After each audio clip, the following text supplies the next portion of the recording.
नमस्कार। Corona virus महामारी खत्म होती हुई नहीं दिख रही है। यूरोप और एशिया के कई देशों में कोरोना की चौथी लहर ने तबाही मचाई हुई है। सबसे ज़्यादा बुरा हालात अमेरिका, यूके, चीन और साउथ कोरिया में बने हुए हैं। कई देशों में बढ़ते मामलों की वजह से लॉकडाउन और कोरोना के सख्त नियम लागू किए गए हैं। वहीं इस सब के बीच वैज्ञानिकों ने दावा किया है कि बीमारी अभी खत्म नहीं होने वाली और दुनिया जल्द ही एक कोविड-19 का एक नया प्रकोप देखेगी। इसमें कितनी सच्चाई है? क्या सचमुच दूसरी लहर जैसी तबाही मच सकती है? जैसे ढेरों सवालों का जवाब इस एपिसोड में ढूंढेंगे। तो पेश है वन डे मैट्रम्स की यह खास रिपोर्ट। जानलेवा डेल्टा के फिर से लौटने का खतरा बढ़ा। गर्मियों में तबाही मचा सकता है डेल्टा। इजराइल में किए गए एक मॉडलिंग अध्ययन के अनुसार कोरोना वायरस का ओमिक्रॉन वेरिएंट कम हो सकता है, लेकिन इस गर्मी में डेल्टा वेरिएंट या कोरोना का कोई नया स्ट्रेन नया प्रकोप ला सकते हैं।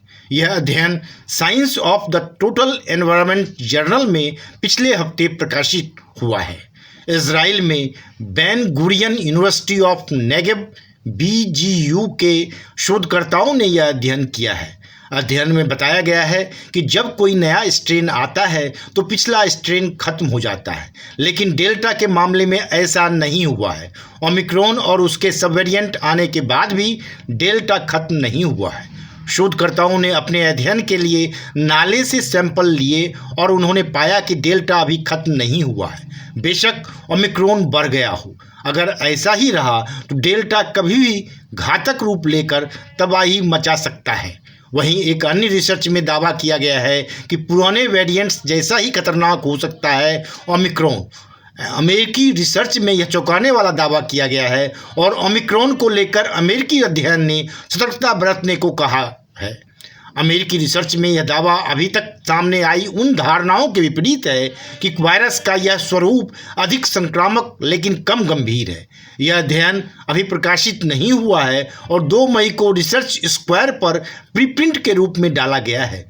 पहले B1.1.529 ओमिक्रॉन वेरिएंट को अधिक संक्रामक लेकिन SARS-CoV-2 के अन्य स्वरूपों से कम गंभीर बताया गया था। इस धारणा को परखने के लिए अनुसंधानकर्ताओं ने राज्य स्तरीय टीकाकरण आंकड़ों को 13 अस्पतालों समेत मैसाचुसेट्स की बड़ी स्वास्थ्य देखभाल प्रणाली के गुणवत्ता नियंत्रित इलेक्ट्रॉनिक स्वास्थ्य रिकॉर्ड से जोड़ा है।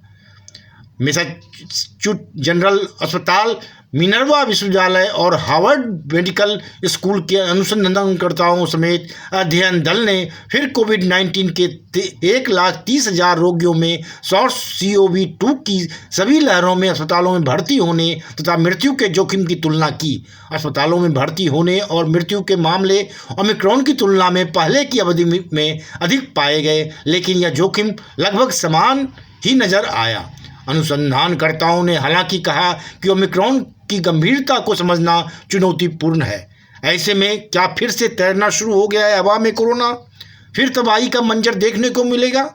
इन सवालों का जवाब भी अमेरिकी अध्ययन में मिला है, जिसमें पाया गया है कि जहां कोविड के मरीज मौजूद थे वहां के इर्द गिर्द की हवा में वायरस मिल सकता है।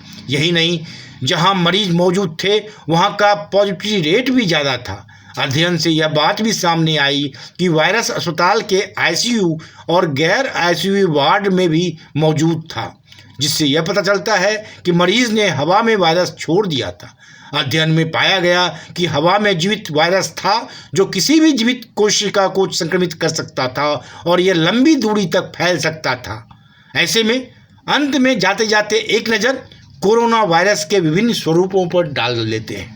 सच तो यही है कि कोरोना वायरस के कारण आई महामारी के समय केवल वायरस की ही जानकारी थी, लेकिन कुछ समय बाद इसके वेरिएंट्स भी सामने आए। इसका डेल्टा वेरिएंट खतरनाक माना गया और इससे कई लोगों की मौत तक हुई। इसके बाद ओमिक्रॉन वेरिएंट की जानकारी मिली। यह सबसे पहले दक्षिण अफ्रीका में पहचाना गया था। इसे ओमिक्रॉन को BA.1 नाम दिया गया। जबकि इसके बाद अगले 2 वेरिएंट BA.1.1 और BA.2 वेरिएंट भी मिले। यह कोरोना के अब तक सामने आए सभी स्वरूपों में सबसे तेजी से फैलने वाला वेरिएंट रहा। विश्व स्वास्थ्य संगठन के मुताबिक ओमिक्रॉन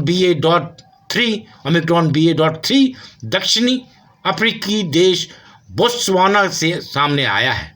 यह ओमिक्रॉन का चौथा वेरिएंट है।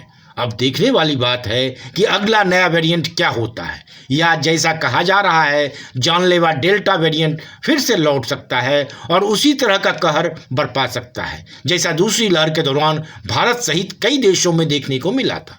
फिलहाल ये सभी सवाल अनुत्तरित हैं और अपने हाथ में केवल कोविड प्रोटोकॉल का सख्ती से पालन करना ही बचा है।